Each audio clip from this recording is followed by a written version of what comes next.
साँच्चै धनी बन्न के यो सम्भव छ त? धेरैले यो सपना देख्छन् तर एकदमै थोरैले मात्र यसलाई वास्तविकतामा बदल्न सक्छन्। आज हामी फेलिक्स डेनिस, जो आफै शून्यबाट अर्बपति बने, उनको किताब हाउ टु गेट रिचको ब्लुप्रिन्ट खोल्दैछौँ। तर हो है, यो कुनै परिकथा होइन। यो त धन बनाउने एउटा कठोर तर साँचो बाटो हो, जसमा हिँड्नलाई असाधारण हिम्मत चाहिन्छ। ल, त्यसो भए साँच्चै धनी बन्नलाई चाहिने के रहेछ त? भाग्य कि एकदमै कडा मेहनत वा कुनै जादुको छडी जस्तो गोप्य फर्मुला? हामी मध्ये धेरैको मनमा यस्तै प्रश्नहरू घुमिरहेका हुन्छन्, होइन त? तर फेलिक्स डेनिसको अनुभवले भन्छ, जवाफ हामीले सोचे जस्तो सजिलो र सिधा छैन, बरु अलि बढी चुनौतीपूर्ण छ। र सबैभन्दा पहिलो अनि महत्त्वपूर्ण सत्य यो हो कि धनी बन्ने बाटो सजिलो छैन, बिल्कुलै छैन। यो त सोच्नुस् न, एक्लैले पहाडको उकालोमा एउटा ठूलो ढुङ्गा घचेड्दै लगे जस्तै हो, एकदमै गाह्रो र अक्सर एक्लो यात्रा। जेनिसले त प्रष्टै भनेका छन् कि यसको लागि आराम, साथीभाइसँगको रमाइलो र कहिलेकाहीँ त आफूले मानेका सिद्धान्तहरू पनि त्याग्नुपर्ने हुन सक्छ। ल, त्यसो भए यो यात्रा सुरु कहाँबाट गर्ने त? पहिलो पाइला भनेको धन कमाउने कुराको पछाडि लुकेको कठोर सत्यलाई जस्ताको तस्तै स्वीकार्नु हो। अब हामी यही विषयमा कुरा गर्नेछौँ र ती भ्रमहरूलाई हटाउनेछौँ जसले हामीलाई अगाडि बढ्न दिइरहेका हुँदैनन्। डेनिसको यो भनाइले उनको पूरा दर्शनको सार बताउँछ। सफलताको बारेमा मिठो मिठो कुरा सुन्न त कति मजा आउँछ, होइन र? तर त्यसले वास्तविक परिणाम दिँदैन। डेनिसको तर्क के हो भने, साँच्चै धन कमाउनु छ भने तिनै मान्छेबाट सिक्नुपर्छ जो यो बाटो हिँडिसके, लडे र जिते पनि। किनकि उनीहरूलाई थाहा छ असफलता कति महँगो पर्छ र सफलताको असली रणनीति के हो। अब अर्को महत्त्वपूर्ण कुरा, सबैभन्दा ठूलो सम्पत्ति ब्याङ्कमा भएको पैसा होइन, बरु दिमागमा भएको सोच हो।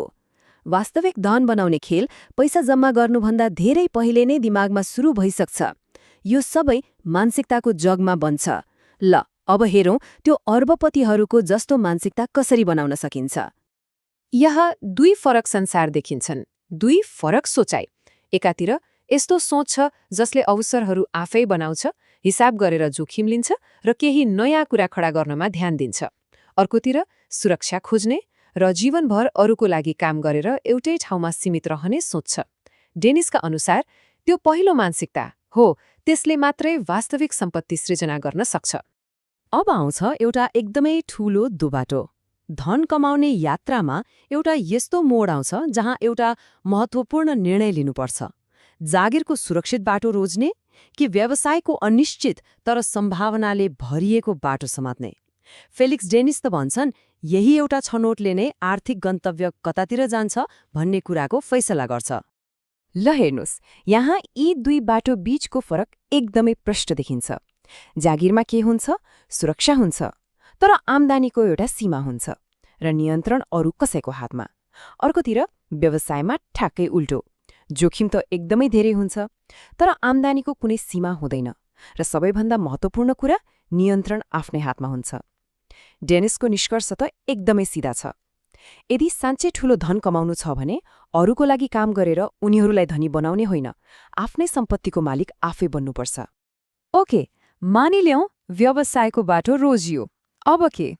अब दुईवटा कुरा सबैभन्दा महत्त्वपूर्ण हुन्छन्। पहिलो हो जोखिम र दोस्रो हो आफूसँग भएको स्रोत। वास्तवमा धनी बन्नु भनेको नै यही जोखिम र स्रोतलाई चलाउने एउटा कला हो। अब यही कलाको बारेमा अलिक गहिरिएर हेरौँ।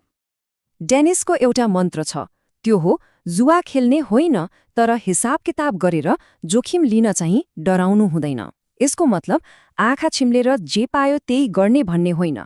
यसको मतलब हो कुनै पनि निर्णय लिनु अघि त्यसबाट हुने फाइदा र नोक्सानलाई राम्रोसँग तौल्ने र जब फाइदाको सम्भावना नोक्सानभन्दा धेरै गुणा बढी देखिन्छ तब मात्र हिम्मत गरेर अगाडि बढ्ने।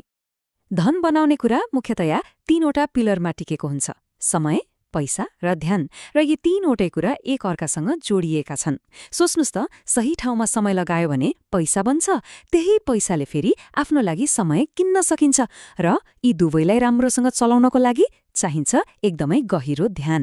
जसले यी तीन चिजलाई सही तरिकाले मिलाउन सक्यो उसैले आफ्नो आर्थिक भविष्य बनाउँछ। ल, अहिलेसम्म हामीले अर्बपतिहरूको सोचाइ कस्तो हुन्छ, मालिक बन्नु किन जरुरी छ अनि आफूसँग भएको स्रोत कसरी चलाउने भन्ने बारेमा कुरा गर्यौं। अब यी सबै कुराहरूलाई एकै ठाउँमा जोडेर एउटा पूरा चित्र हेर्ने बेला भएको छ। एउटा यस्तो ब्लुप्रिन्ट जसले धन कमाउने यात्राको नक्सा देखाउँछ। छोटकरीमा भन्नुपर्दा फेलिक्स डेनिसको यो ब्लुप्रिन्ट एउटा साइकल जस्तै हो। यो सुरु हुन्छ सही मानसिकताबाट। यही मानसिकताले हामीलाई मालिक बन्ने बाटो रोज्न लगाउँछ। त्यसपछि त्यो बाटोमा हिँड्दा हिसाब गरेर जोखिम लिइन्छ अनि यात्रालाई अगाडि बढाउनको लागि समय, पैसा र ध्यानलाई सही तरिकाले प्रयोग गरिन्छ। जब यी सबै कुराहरू मिल्छन् तब मात्रै धन बनाउने इन्जिन स्टार्ट हुन्छ र दौडिन थाल्छ। अन्तमा एउटा कुरा के बुझ्नुपर्छ भने यो ब्लुप्रिन्टले नक्सा त देखाउँछ, तर त्यो बाटोमा हिँड्ने हिम्मत त्यो त आफैभित्र हुनुपर्छ। त्यसैले अन्तिम र सबैभन्दा महत्त्वपूर्ण प्रश्न यही हो, धन कमाउनको लागि के कुराको बलिदान दिन सकिन्छ? आफ्नो आराम, आफ्नो समय, आफ्ना सम्बन्धहरू, आर्थिक स्वतन्त्रताको लागि यो मूल्य चुकाउन को तयार छ? सायद यही प्रश्नको जवाफले नै साँच्चै सफल हुने र केवल सपना देख्नेहरू बीचको फरक छुट्याउँछ।